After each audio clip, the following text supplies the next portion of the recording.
Bonjour tout le monde, je vous invite pour une balade à travers les films qui ont su mettre en scène la ville lumière. Aujourd'hui, Paris fait son cinéma.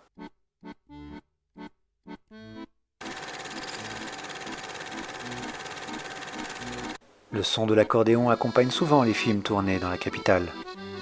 Mais l'inspecteur Clouseau dans Pink Panther n'a pas l'air d'être d'accord. I don't understand. It is against the law for you to play your musical instrument. The law? What? You say is against the law? Yeah. L'histoire de l'accordéon en France est liée à celle des bals musettes de Paris. Souvent associée au folklore des rues de Paris, c'est pourtant la ville de San Francisco qui en a fait son instrument de musique officiel en 1990.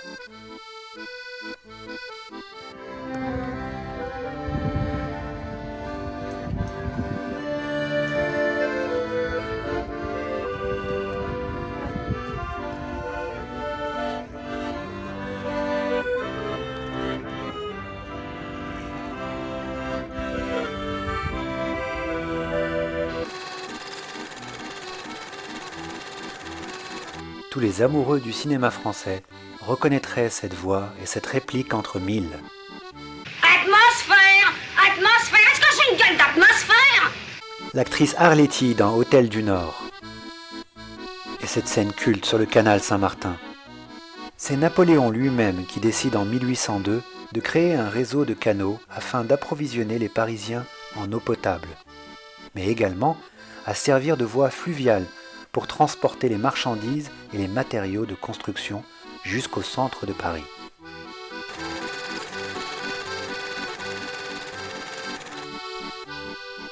Pour son film Hugo, Martin Scorsese nous fait découvrir la plus grande gare d'Europe, la gare du Nord.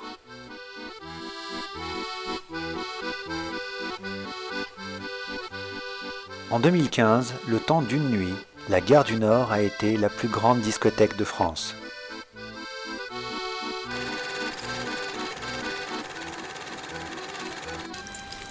We're here.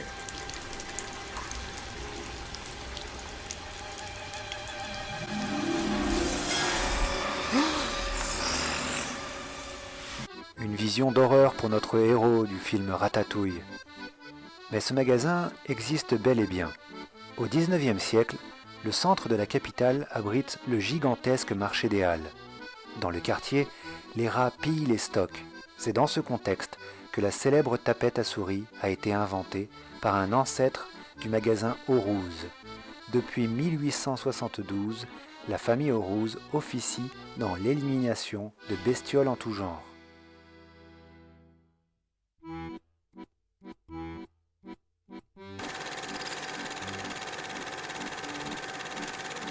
L'histoire des Halles est bien plus ancienne qu'on ne le pense, puisque ses origines remontent au XIIe siècle. Dans le film Irma la Douce, nous avons un aperçu de ce qu'étaient les Halles, avant d'être détruites et transférées à Rungis, déménagement du siècle. Les Halles ont ravitaillé Paris pendant plus de 800 ans.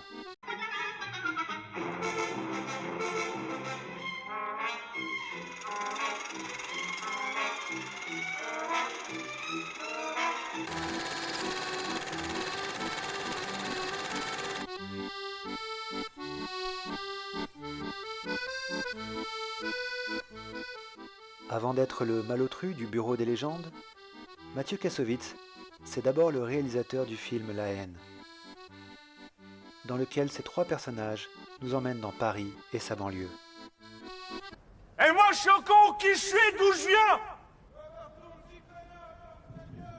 Ouais, bah niquez ta La scène du personnage interprété par Vincent Cassel, c'était ici, devant la statue Écoute, juste devant l'église Saint-Eustache, à quelques pas des Halles. La statue représente la tête d'un homme penché, appuyé sur sa main, suggérant aux hommes pressés de marquer la pause pour écouter un instant les bruits du quartier.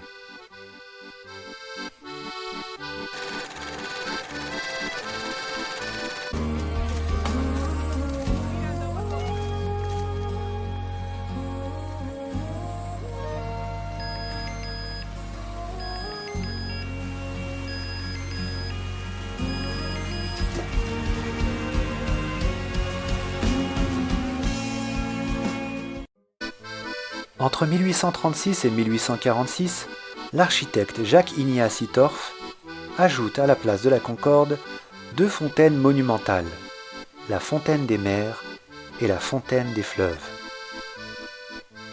La place se veut ainsi une célébration du génie naval de la France, en référence à la présence du ministère de la Marine. Les fontaines sont inaugurées le 1er mai 1840 par le préfet Rambuteau.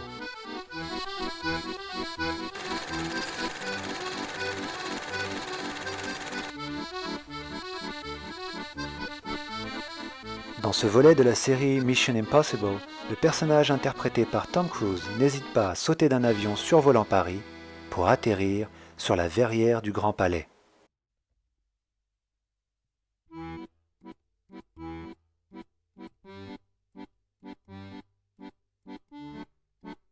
Le Grand Palais a été construit pour l'exposition universelle de 1900. Dans les années 1960, Le Corbusier souhaite la démolition du Grand Palais pour y implanter à la place un musée d'art du XXe siècle. La mort de l'architecte, le 27 août 1965, met définitivement fin au projet.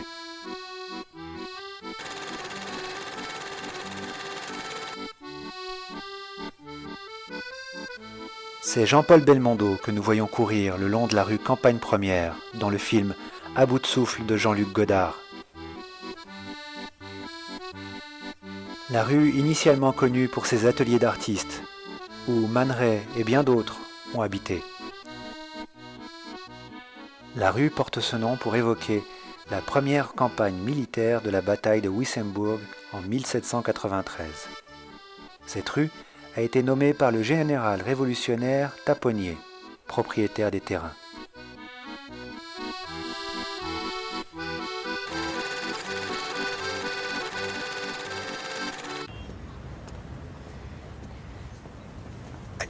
I can't believe you're here. Well, I live here in Paris.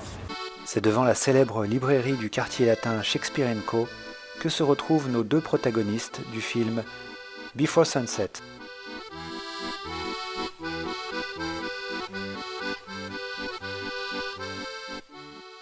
À l'étage, on peut découvrir un petit lit au milieu de tous les livres. Il sert à accueillir des écrivains voyageurs qui n'auraient nulle part où dormir. Mais en échange de l'hospitalité, 2 heures de travail dans la librairie, une page d'autobiographie avec une photo sont demandées. La librairie garde ainsi son esprit d'utopie socialiste.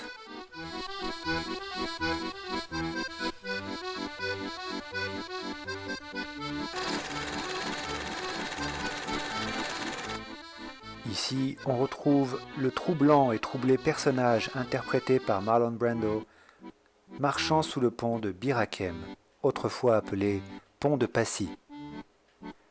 Bir Hakeim désigne à la fois un tout petit point d'eau désaffecté aux confins du désert de Libye, à une 50aine de kilomètres de la Méditerranée, mais aussi une victoire française, celle de la bataille qui a eu lieu à Bir Hakeim pendant la Seconde Guerre mondiale, du 26 mai au 11 juin 1942.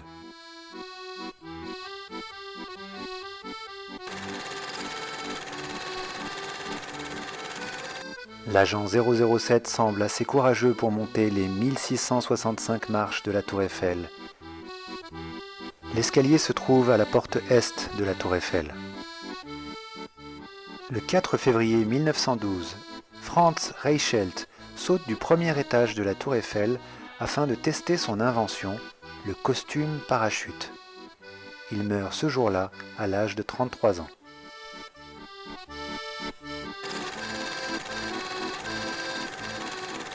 Dans le Cornio de Gérard Houry, on retrouve ici Bourvil qui s'apprête à partir en vacances à bord de sa 2 chevaux.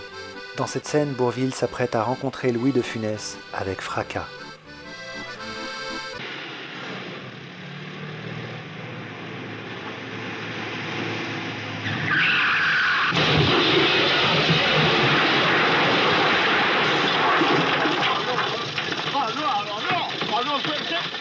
C'est une catastrophe.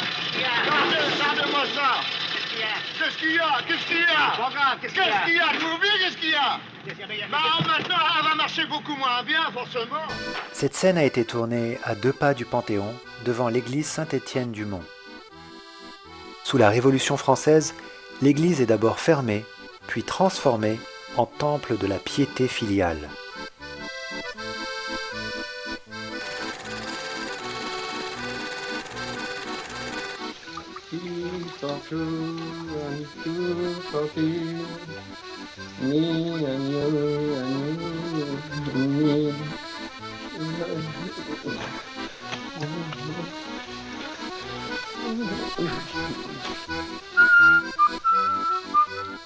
On retrouve notre duo Bourvil-Louis de Funès dans La Grande Vadrouille.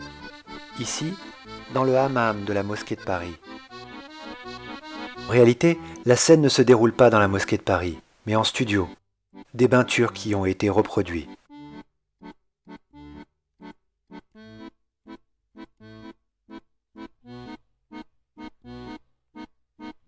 La Grande Mosquée de Paris est la plus célèbre et ancienne mosquée de France.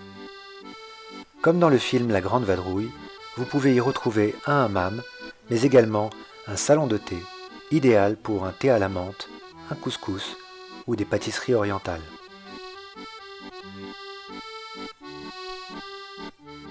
Au cœur de la mosquée, on y retrouve également son incroyable patio et son jardin tellement dépaysant.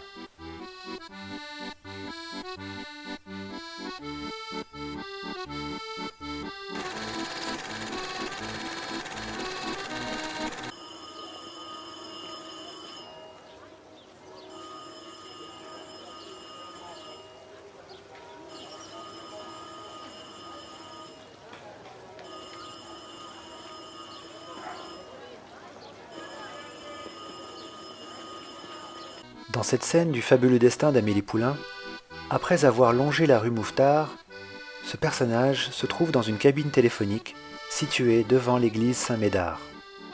La cabine y a été ajoutée pour les besoins du film. À côté de l'église Saint-Médard se trouve un cimetière, où le 13 juin 1731, Marie-Anne Couronneau, une pieuse servante marchant difficilement, se rend dans ce cimetière afin de prier sur la tombe de Paris. Immédiatement, la femme se déclare guérie et n'hésite pas à le crier. La frénésie gagne alors la foule qui commence à montrer des accès de folie collective.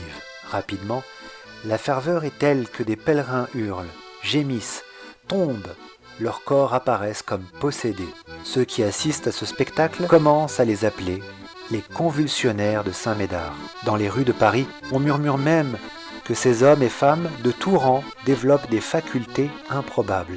Ils auraient par exemple la faculté de parler des langues qu'ils ne connaissaient pas, de lire dans les pensées, d'éprouver la douleur de leurs voisins ou encore de résister à toutes les violences imaginables.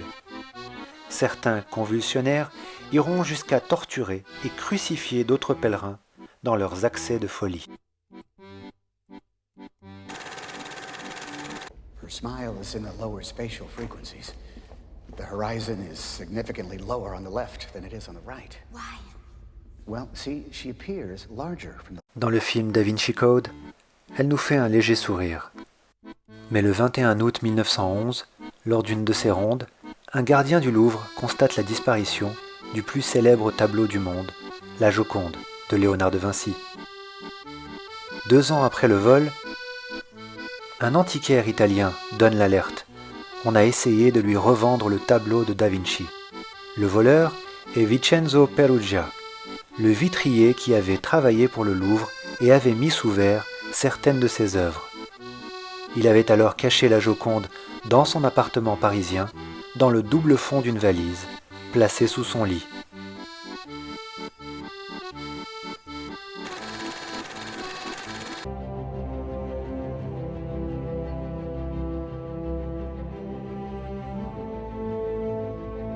On l'a souvent qualifiée de païenne. L'église Saint-Sulpice abrite un élément insolite en son sein, un gnomon du XVIIIe siècle. Le gnomon, en réalité, est un simple outil de mesure installé à l'intérieur de Saint-Sulpice en 1727, permettant à l'époque de déterminer la date précise de Pâques, à la pleine lune suivant l'équinoxe de printemps.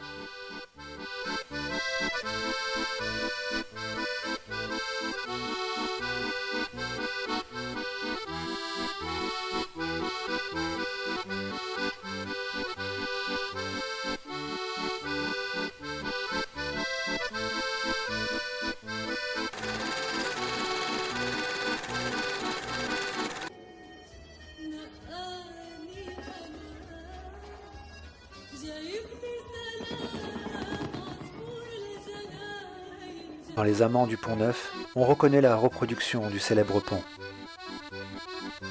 Mais saviez-vous qu'en 1984, les égoutiers de Paris qui travaillaient sous le Pont-Neuf sont tombés nez à nez avec un animal de 75 cm de long? Il s'agissait d'un véritable crocodile du Nil. Capturée au lasso par les pompiers, la bête a été confiée à l'aquarium de Vannes. Baptisée Eleanor, elle mesure aujourd'hui 3 mètres de long et pèse près de 200 kg.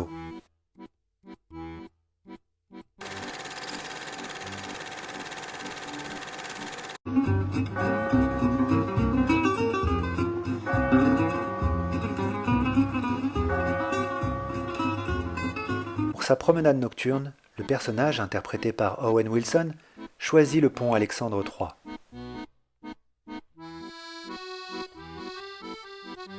Inauguré lors de l'Exposition universelle de 1900, le pont Alexandre III est avant tout pensé comme une arme politique et diplomatique. La construction de ce pont a en effet été décidée dans le cadre de la signature de l'alliance militaire et économique conclue en 1891 entre la France et la Russie. Le pont symbolise, par sa beauté et sa grandeur, la force de l'alliance franco-russe.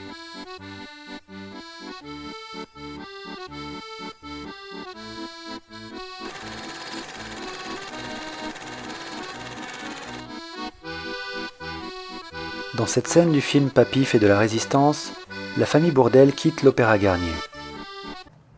De la part de Gaulle. Excusez-nous, mais quand on est énervé, ça soulage. Véritable joyau du patrimoine parisien, le Palais Garnier a bien failli ne jamais exister.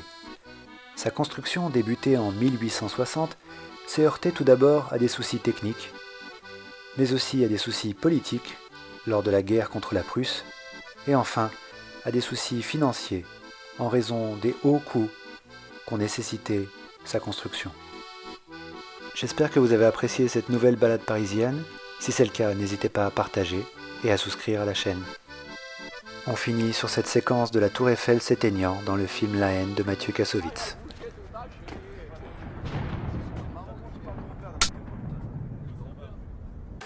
À bientôt.